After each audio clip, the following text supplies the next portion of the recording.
скрипит в подвеске.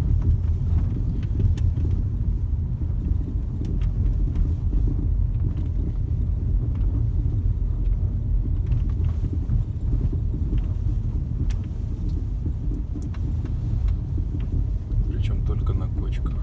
На ровной дороге ничего не скрипит, не шоркает.